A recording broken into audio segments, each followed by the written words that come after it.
Hi guys, welcome back to yet another video. My name is Martin. I'm filming this in my storage unit tonight. What I do on this channel is I show off 4 books from random and I end on a key issue. Sorry about that, I'm just a little bit thirsty. Man, that's a good drink. Okay, what I want to do on this channel is I want to show off books that don't get a lot of attention on other channels. Yeah, I do select these books from random. For the most part, these books are in alphabetical and chronological order.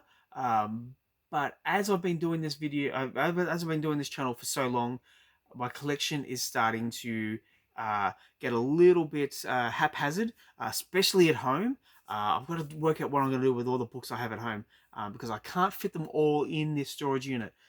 Yeah, I don't know what I'm going to do. But that's a story for another time.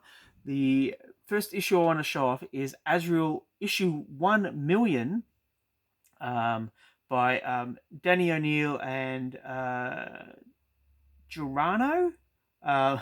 And this is part of the 1,000,000, the DC 1,000,000 storyline, where it was in the year 85,271. So far flung into the future, and all the characters were interpretations of their present day counterparts. And as you can see, this is Azrael here. I don't know. I don't know how well Azrael was selling at this time, but as you can see, I got it for $1. And this would have been at one of the conventions I go to, and I was dollar bin diving, and I saw this, and I wanted to get all the DC 1,000,000 issues. I now have them all, and yeah, I saw this, and I thought, let's get it. I haven't bought a lot of Azrael books. It's not really what I go for in terms of comic books. A little bit too religious for me, but I bought it because it's part of the DC 1,000,000 storyline. The next one is Iron Man issue 44 or issue 800 and 800. Jeez, maybe I need to have another drink.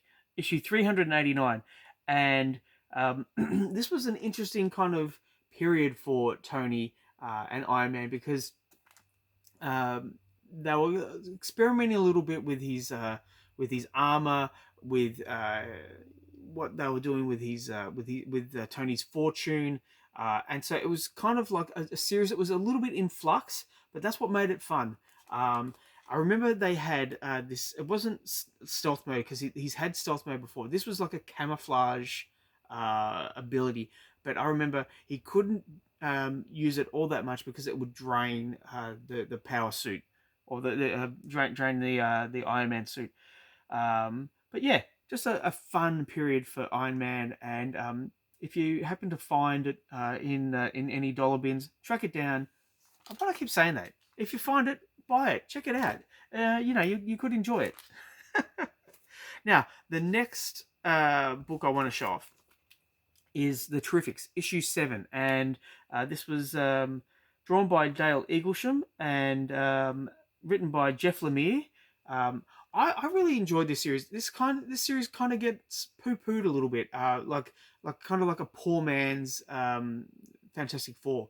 But what you need to remember is that DC were trying to expand the line at this time, and I think this was one of the stronger creations that came from the new Age of Heroes, it was called.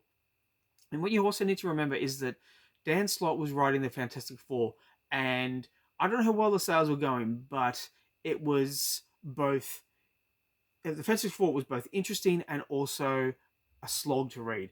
And I would buy this series, and I would buy the Fantastic Four, and I would play a game of which one do I enjoy more.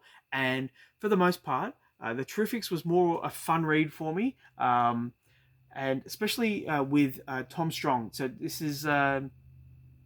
is the introduction of Tom Strong into the DC universe, and into the Terrific series.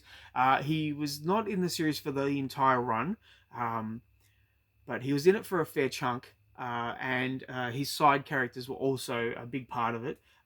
What was annoying about this series was that DC were trying to go digital, and they cancelled a lot. They cancelled the print runs of a lot of these books. So there was Terrifics, there was Supergirl, there was a few others that I'm struggling to remember off the top of my head. But what they would do is they would stop the print run, but you could continue to read the book if you had a subscription to the DC Universe website. And it was really bloody annoying because the series only went for like 3 more issues with the Terrifics, and Supergirl went for 2 more issues. And if you wanted to read them, you had to get the trade.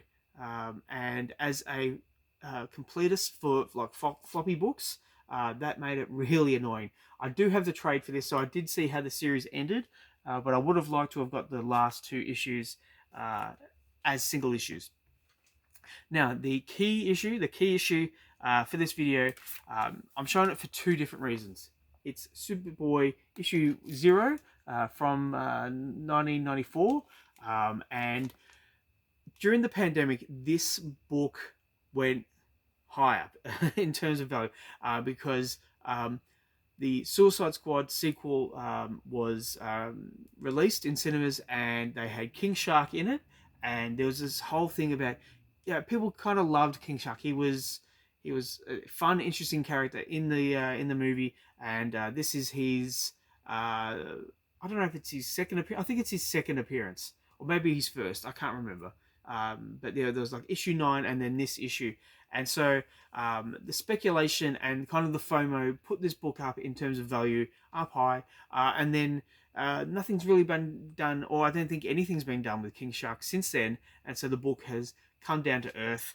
But I didn't buy this for King Shark. I bought this because I just really enjoyed the series. I started reading it in like issue 40, around issue 40, and I read it all the way through to the end. It went for 100 issues with the annuals, but I backtracked and I bought a lot of these issues after the fact on the cheap, because it's a relatively cheap series to buy, and just it's a lot of fun. So yeah, Carl Cassell, Tom Grummett, and yeah, they knew what they were doing with Superboy. And if you want to have something that is a love letter to Jack Kirby, to the multiverse, check it out when you can. And I'll also ask real quick, do you reckon we'll see Superboy in the Superman movie? I don't know. Anything could happen. I've got my ticket. Do you have yours? I can't wait to see this movie. All right, thanks guys. That's it for the video. I will catch you at the next one.